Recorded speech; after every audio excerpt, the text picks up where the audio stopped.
that we have to choose between America and the world. We clearly see our responsibility to both. The US will authorize COVID-19 booster shots to fully vaccinated adults 8 months after receiving their second dose of mRNA vaccines.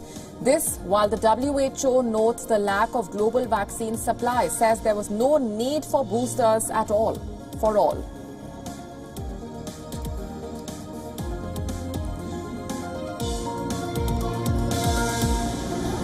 A UK public health study finds that protection from either Pfizer or AstraZeneca's vaccines for the coronavirus against the Delta variant begins to weaken in the first 90 days after full vaccination.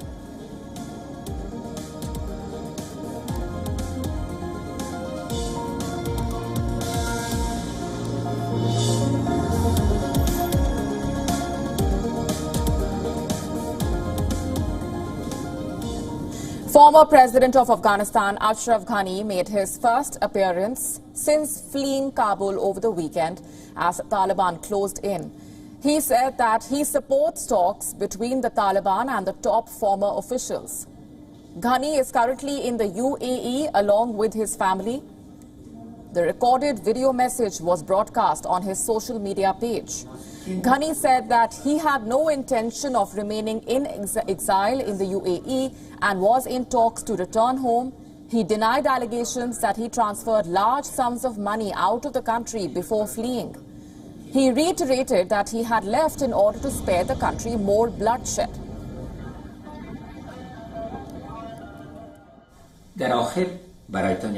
In the end, I have an important message for you. I have no intention to flee and remain in exile. For now, I am in the Emirates so that bloodshed and chaos is stopped. I'm currently in talks to return to Afghanistan, and I'm making efforts to secure justice and safeguard the rule of Afghans over our country, and to fight together to preserve our values and the true Islamic and national achievements of the nation of Afghanistan. Ghani also voiced support for talks between the Taliban leaders and former President Hamid Karzai.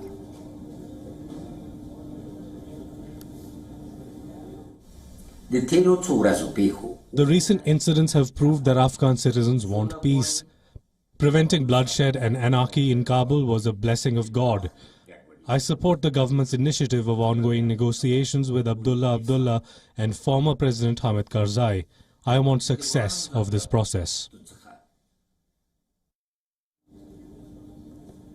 The UAE is hosting Ashraf Ghani on quote-unquote humanitarian grounds after he fled the country on Sunday amid a Taliban takeover.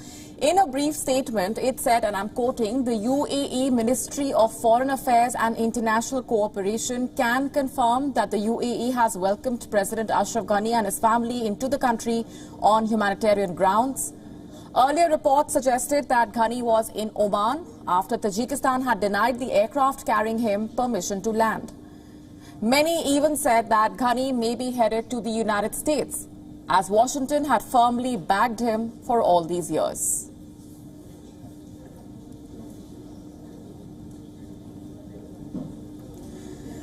The Taliban have taken over Afghanistan. The question is, how will the country be governed from now onwards? According to reports, a ruling council might be taking charge. The third supreme commander of the Taliban, Haibatullah Akhundzada, is likely to be in charge of the major decision-making processes. In an interview with Reuters, a senior Taliban leader said that the Taliban will be reaching out to former pilots and soldiers from the Afghan armed forces to join its ranks. However, it is not known how the recruitment process will be panning out. Remember, thousands of soldiers have been killed by the Taliban over the last 20 years. US-trained Afghan pilots have been recent targets of the Taliban. The future power structure would bear similarities to how Afghanistan was run the last time they held power from 1996 to 2001. Then Supreme Leader Mullah Omar remained in the shadows and left the day-to-day running of the country to the council. In future, this is not up to now discussed how it would be.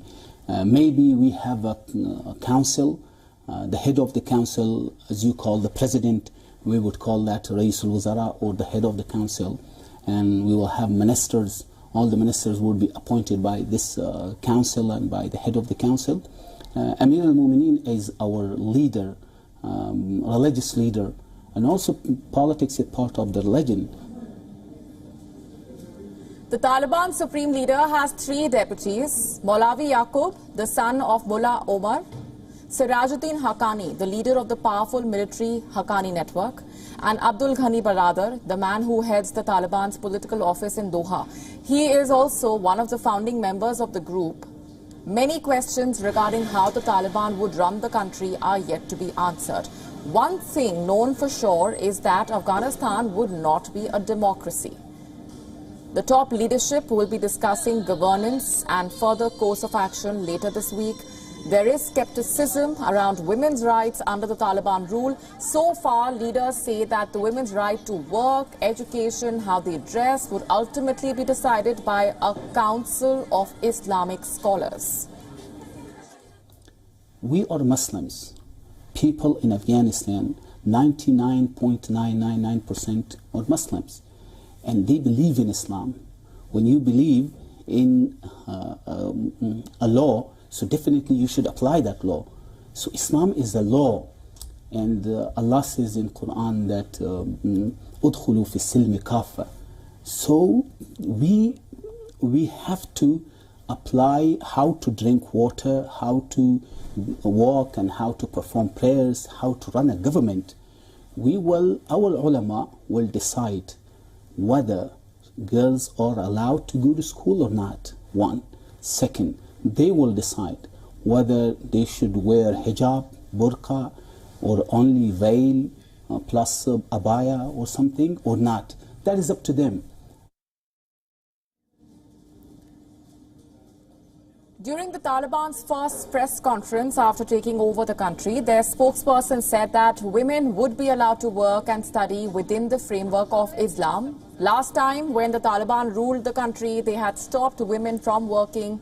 Girls were not allowed to go to school. Women were required to wear burqas when stepping out. They were also required to be accompanied by a male relative.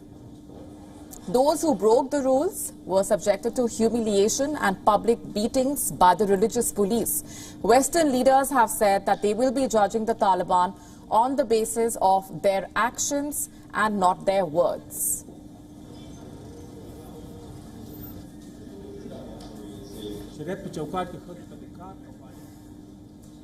And joining us for more on these developments is author and journalist and Afghanistan expert Lynn O'Donnell. Thanks very much, Lynn, for being here with us. Your reaction to the statements that have emerged now from within the Taliban leadership on how the country would be run. They say that women will be given their rights, but as per their interpretation of the Sharia, and no one knows for sure what that means. Yes, exactly as you say. Nobody knows what anything that the Taliban leadership say means. I think it's very important to remember that we're talking about the biggest drugs producing and trafficking cartel in the world. They have already run over the country in the last 3 or 4 months, and in the districts that they have been into, they have shown very clearly how they are going to treat women.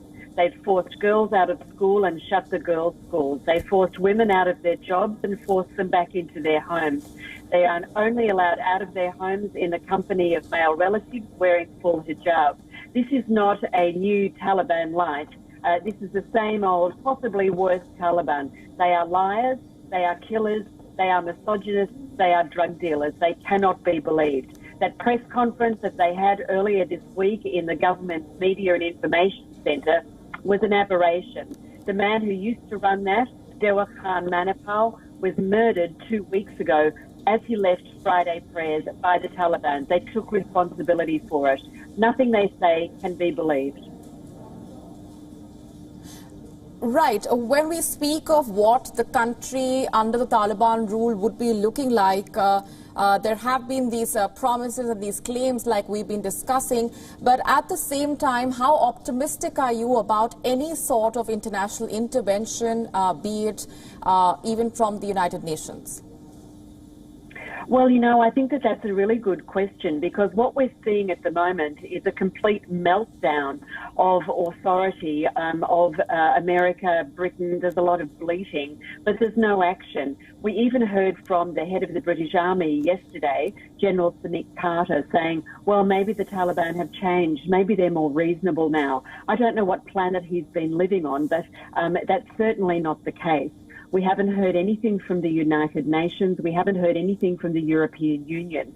I think what we should be waiting for is pressure coming from the countries that, like India, Europe, Australia, America, the United Kingdom, that are democratic and have had engagements in Afghanistan over the past 20 years that have been aimed specifically at ensuring that the rights of all people are honoured and guaranteed and enshrined in the Constitution, and to let the Taliban and the people who are getting into bed with them now know that without guarantees that these rights will be honoured and proof in the pudding that they will be honoured, that they won't get the diplomatic recognition that they crave, and they won't be getting the aid dollars that they will need to run their country.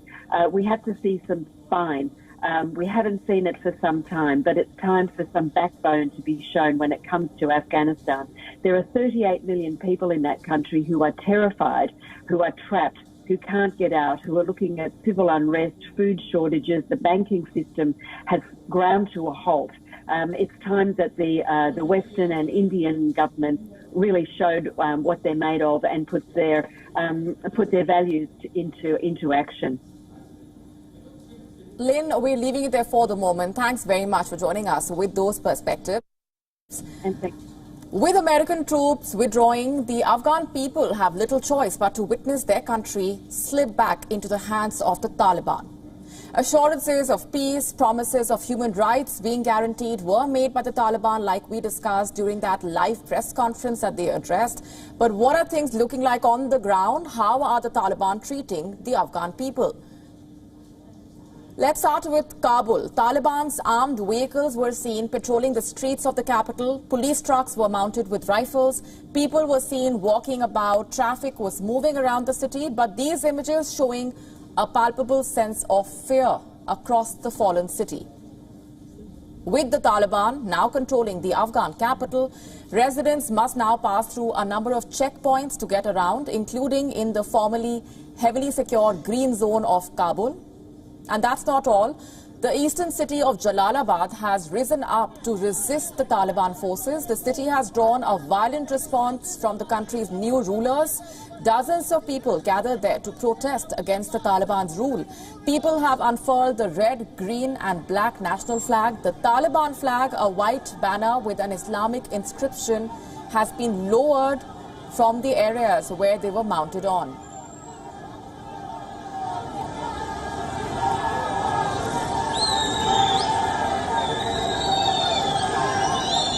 This video showing people carrying the national flag crossing the streets.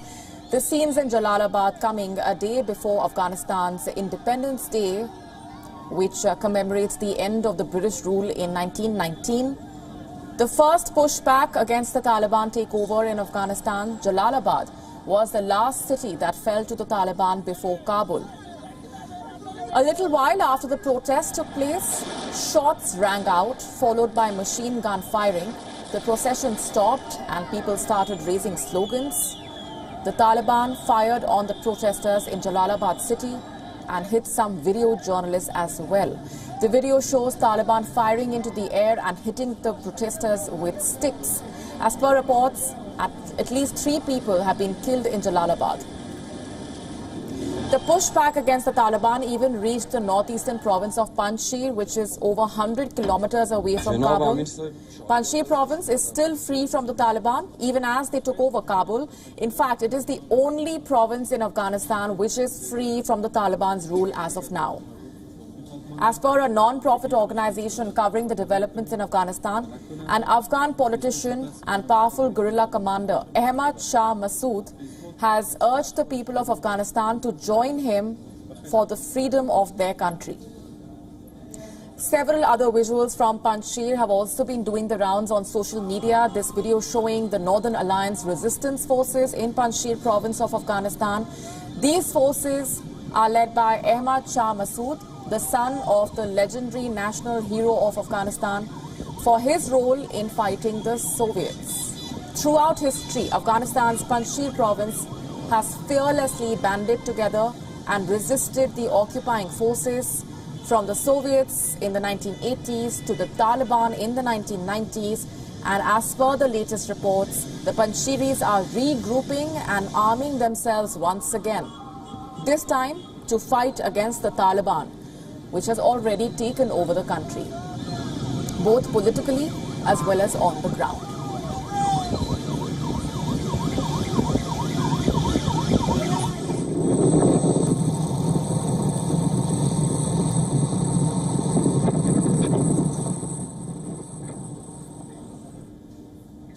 What about the United States? It has consistently defended its handling of the U.S. withdrawal from Afghanistan.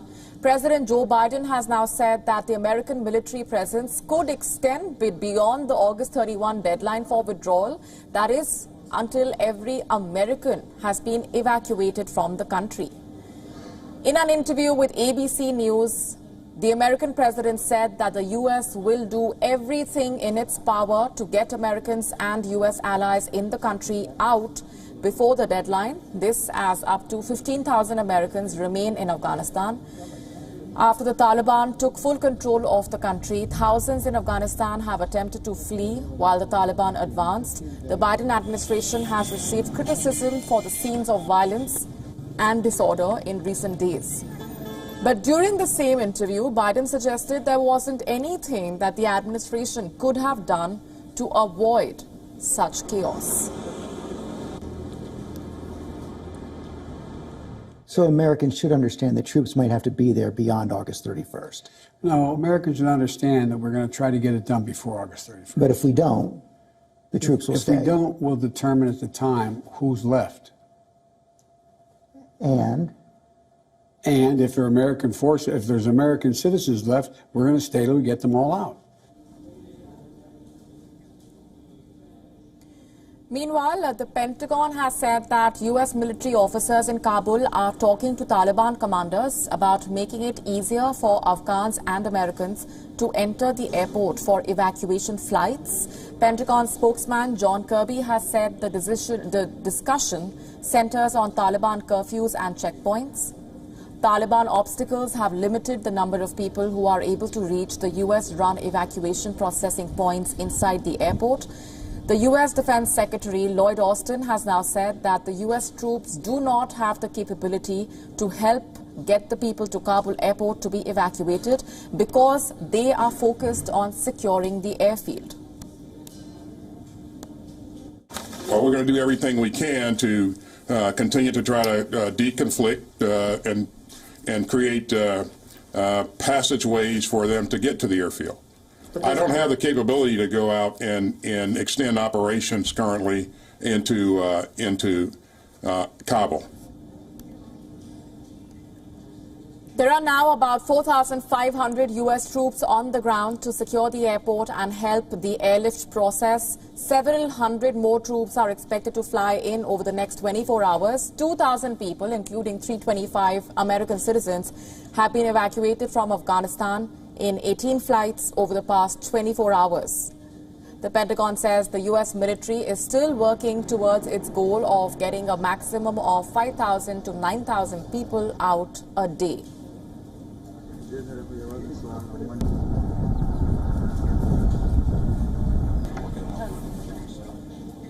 Now, tens of thousands of civilians in Afghanistan are living in fear and dread as the Taliban take control. For Afghans living across the United States, the last few days have been full of panic and anxiety as they fear for the safety of their families back home. Most of them are blaming the United States for this crisis. As American troops leave Afghanistan and the Taliban cements its control over the country, Afghans living in the U.S. fear for their family's safety back home. once the Taliban capture Kabul, Afghanistan, there is no future, no hope, no one feels safe. 35-year-old Najib Kohistani lives in Fremont, California. He's one of the roughly 156,000 Afghans now residing in the U.S. He says he thinks the U.S. should have finished what they started when they invaded Afghanistan 20 years ago. They should stay until, the Taliban defeated completely. But the Taliban was like day by day, they were getting like stronger and stronger. They should stay. They should, defeat them like completely, then come back. Many have clamored for Washington to take in more Afghans after the Taliban seized the capital, Kabul. Thousands of desperate civilians rushed to Kabul airport on Monday, prompting the U.S. to suspend evacuations. Some clung to a U.S. military plane as it taxied on the runway, according to local broadcaster Tolo News. Aisha Wahab, the first Afghan-American woman to be elected to U.S. public office, called the withdrawal heartbreaking. The sad fact of the matter is that there was no attempt for nation building. And even with these governments in place, the United States legitimized warlords of the previous decades in positions of power and gave them more authority and more control in the country. That right there started the catalyst to what we see today.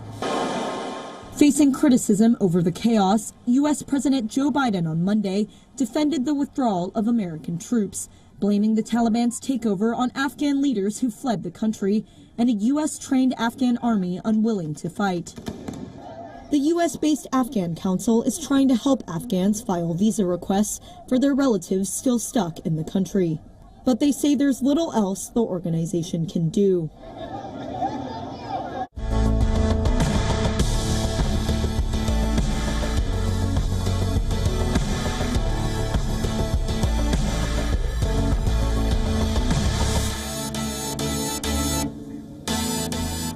A look now at some of the stories generating interest across WION's social media platforms. We are getting you ground zero updates from Afghanistan. You can read about one such story on our Facebook page where former Afghan female governor Salima Mazari, who had taken up arms to fight the Taliban, has now been captured by the group.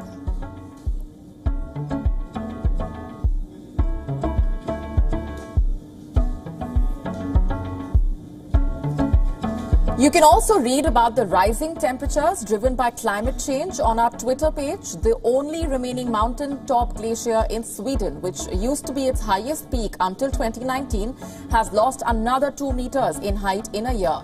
This is according to a Stockholm University study.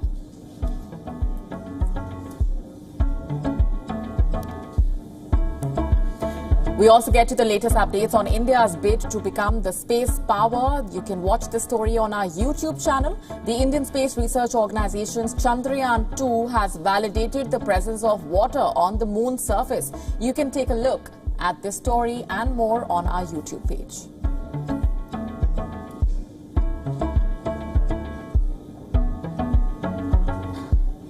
You can also read about the UK firm Blue Chip on our WION webpage. Earlier, the firm slashed chief executive pay as the pandemic struck, but the head of COVID vaccine maker AstraZeneca has still managed a chart-topping 15.45 million euros.